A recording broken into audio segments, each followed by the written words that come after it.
Hello friends, आप सभी का Siyag education system for success में हार्दिक स्वागत है। आज हम कक्षा 10 के गणित विषय के अध्याय संख्या 3 दो चर वाले रैखिक समीकरण युग्म के बारे में चर्चा करेंगे, जिसकी प्रश्नावली 3.3 को आज हम हल करेंगे। जिसका प्रश्न संख्या 1 आता है हमारे सामने। निम्न समीकरण के युग्म को विलोपन विधि तथा प्रतिस्थापन विधि से हल करना है और तथा कौन सी विधि उपयुक्त है ये हमको बतानी है। चलिए दोस्तों, चलते हैं इसके भाग संख्या 3 के अंदर। भाग संख्या 1 और भाग संख्या 2 हमने पिछले वीडियो के अंदर कर लिया है।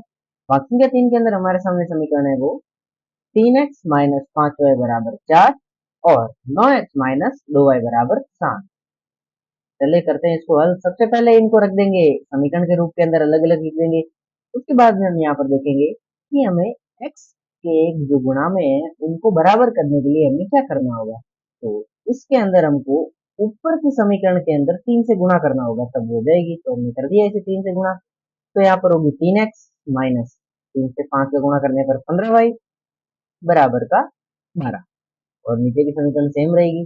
उसके बाद में हमको दोनों को आपस के अंदर जोड़ना है। तो 9x माइनस 15y बराबर 12 और 9x माइनस 2y बराबर 7। इसे मान लेंगे हम समीकरण 1 और इसे मान लेंगे हम समीकरण संख्या 2। उसके बाद में हम जानते हैं यदि हम जोड़ते हैं तो यहाँ पर प्लस का चिन्ह होता है वो माइनस का हो जाएगा और जो माइनस का चिन्ह है वो प्लस का हो जाएगा। तो यहाँ पर प्लस है इसलिए यहाँ माइनस, और इधर माइनस है तो प्लस, और इधर प्लस है तो माइनस हो जाएगा। उसके बाद में हम देखेंगे कि ये 9x है जो माइनस का है और ऊपर जो है प्लस का है, तो यहाँ पर ये दोनों कट जाएंगे आपस के अंदर। और फिर ये माइनस का 15 बड़ा है और ये प्लस का 2 छोटा है, तो घटाने पर हमारे सामने आएगा माइनस का 13y।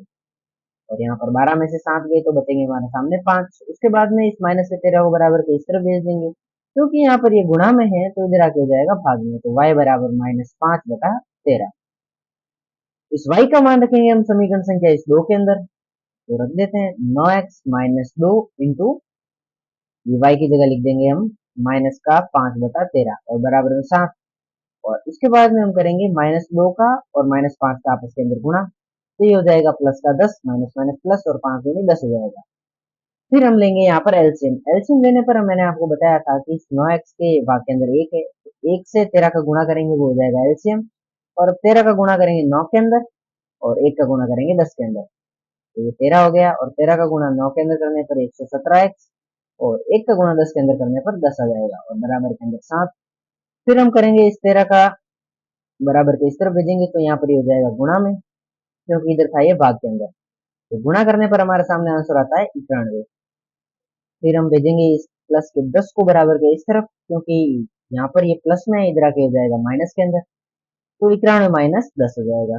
फिर 91 माइनस 10 करने पर हमारे सामने आंसर आता है 81। तो इसके बाद में 117 को बराबर के इस तरफ भेजेंगे तो यहाँ पर ये गुणा में इधर आके हो जाएगा भाग में। तो हमारे सामने बनेगा x बराबर 81/117। अब हम दोनों के अंदर देंगे 9 का भाग। तो 9 में 9 में 81 हो जाएगा तो 9 आ जाएगा ऊपर, तो नीचे आएगा 13। 9 का पाड़ा 13 बार बोलेंगे तो हमारे सामने 117 आएगा। ये हो गया हमारा x का मान और इधर आ गया ये y का मान। इसी के साथ कंप्लीट होता है ये भाग संख्या 3। चलिए दोस्तों, चलते हैं इसके भाग संख्या 4 के अंदर। भाग संख्या 4 के अंदर हमारे सामने समीकरण दे रखी है x/2 प्लस 2y/3 बराबर -1 और x/1 माइनस y/3 बराबर में 3।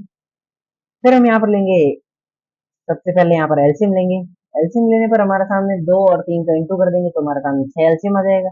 फिर 3 का गुणा x के साथ और 2 का गुणा 2y के साथ करेंगे तो हमारे सामने आएगा 3x प्लस 4y बराबर बटा 6 बराबर -1। अब इस 6 को बराबर के इस तरह भेज देंगे, यहाँ पर भाग में इधर आके हो जाएगा गुणा में। तो माइनस का 6 हो जाएगा, माइनस से 1 से गुणा करेंगे तो 3x प्लस 4y बराबर माइनस का 6। इसे मान लेंगे हम समीकरण संख्या 1। फिर सेम इसी तरीके से यहाँ पर इनका 3 आ जाएगा एलसीएम, और x का 3 से गुणा करेंगे और y का 1 से गुणा करेंगे। तो 3x माइनस वाई बटा 3 बराबर में 3। अब इस 3 का बराबर के इस तरफ भेजेंगे तो यहाँ पर हो जाएगा गुणा में। तो 3 3 9 हो जाएगा। 3x minus 9, sorry 3x minus Y बराबर हो जाएगा 9। इसे मान लेंगे हम समीकरण संख्या 2। फिर सेम इसी तरीके से करेंगे। इसके अंदर यहाँ पर ये दोनों बराबर ही है x, इसलिए हमको बराबर करने की जरूरत है नहीं। दोनों को आपस के अंदर जोड़ेंगे तो दोनों समीकरण हमने लिख दी। उसके बाद में हम यहाँ पर चिन्ह करेंगे, इधर प्लस का है तो यहाँ माइनस है तो प्लस और यहाँ प्लस है तो माइनस हो जाएगा। फिर यहाँ पर ये माइनस का 3x और इधर ये प्लस का 3x आपस के अंदर कट जाएंगे और 4y और प्लस में 1y है तो 5 हो जाएगा इधर। और ये -6 और -6 जोड़ने पर माइनस का 15 आंसर आएगा। अब फिर हमको भेजना है इस 5 को बराबर के इस तरफ, यहाँ पर ये y के गुणा में इधर आके हो जाएगा भाग में, तो y बराबर 15 माइनस का 15 बटा 5।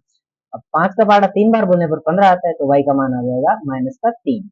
ये -3 पहले से है। अब इस y का मान रखेंगे हम इस समीकरण संख्या 2 के अंदर, तो रखते हैं 3x माइनस, और ये माइनस का 3 इसलिए -3 लिख दिया, बराबर में 9। अब माइनस माइनस ये प्लस हो जाएगा, तो 3x प्लस 3 बराबर 9, और इस 3 को भेजेंगे बराबर के इस तरफ, यहाँ प्लस में इधर आके हो जाएगा माइनस में, तो 3x बराबर 9 माइनस 3, 9 माइनस 3 करने पर आंसर आएगा 6। फिर भेजेंगे इस 3 को बराबर के इस तरफ, यहाँ पर गुणा में इधर आके हो जाएगा भाग में, तो x बराबर 6 बटा 3। अब 3 का पहाड़ा 2 बार बोलने पर हमारे सामने आएगा 6, तो x का मान आ गया हमारे सामने 2। इसी के साथ कंप्लीट होता है भाग संख्या 4 और प्रश्न संख्या 1। मिलते हैं दोस्तों अगले वीडियो के अंदर अगले प्रश्नों के साथ, तब तक के लिए जय हिंद जय भारत।